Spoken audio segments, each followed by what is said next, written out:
Indonesian director Yos Pangino's second feature, about a dissident poet's life in hiding in a small town in 1996, bows at Rotterdam after winning the top prize at home in the Jogja Asian Film Festival. Just like his first film Peculiar Vacation and Other Illnesses, Indonesian director Yos Pangino's second feature depicts a couple contending with new experiences as they grow apart. Whereas that raw debut from 2012 cruises along on quirks, the wife kickstarting her new life by delivering furniture in the countryside, the husband whiling his time away on a diet of trash television. Solitude is a more solemn, socially relevant and skillfully executed piece. Revolving around a politically active poet's struggle with his self-imposed exile and his wife's equally anguished yearning for his return, Solitude goes well beyond simplistic sloganeering in illustrating the trauma brought about by political tyranny.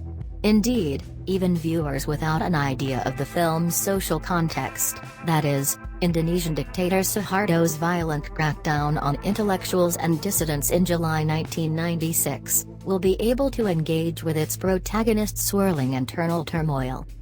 After a sustained run around global festivals, bows at Locarno and Busan, for example, Solitude returned home to Indonesia last month and secured the top prize at the Jogja Asian Film Festival. More stops await abroad, however, as the film revisits Europe later this month with a berth in the Bright Future section at Rotterdam. The film's central character is Wiji Thukul, a poet well known not only for his literary endeavors but also his frontline role in combating Suharto's US-backed authoritarian regime. After leading a strike at a textiles factory in 1995, Wiji was severely beaten by the police. It's a track record, unmentioned in the film, that feeds into the general social malaise gripping Indonesia at that time.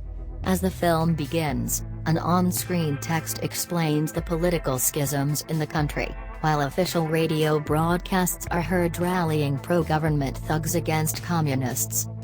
As Solo unfolds in July 1996, Wiji, played by veteran Indonesian thespian Gunawan Marianto, is already a marked man fleeing for his life as he tries to settle into clandestine exile in a city in Borneo. Meanwhile, across the Java Sea and hundreds of miles away, his wife Supan, Marissa Anita, is left at home in central Java to contend with the authorities. The film actually begins with menacing police officers interrogating her and her daughter about Wiji's whereabouts. Bolstered by remarkable turns from his actors, Yost manages to highlight how his protagonists are far from melodramatic martyrs of an age. These are just ordinary individuals with equally ordinary fears and desires. For all his ideals and his politically charged past, Wiji is consumed by his longing for home and a paranoia about being caught. He loses his bearings as he is forced to change his hairstyle and name, cowers in unease as he overhears soldiers' conversations at a barbershop and measures his dwellings to prepare for a quick escape. Similarly, Supan is stoic rather than heroic, as she tends to domestic chores while countering the intrusions of an adoring neighbor. Then again, Solitude is about a poet, and Yost has done his subject justice.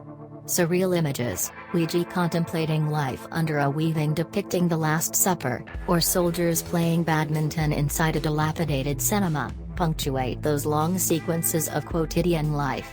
Meanwhile, voiceovers feature Wiji's reciting of his poetry, or his comrades' accounts of their feverish and deadly dreams.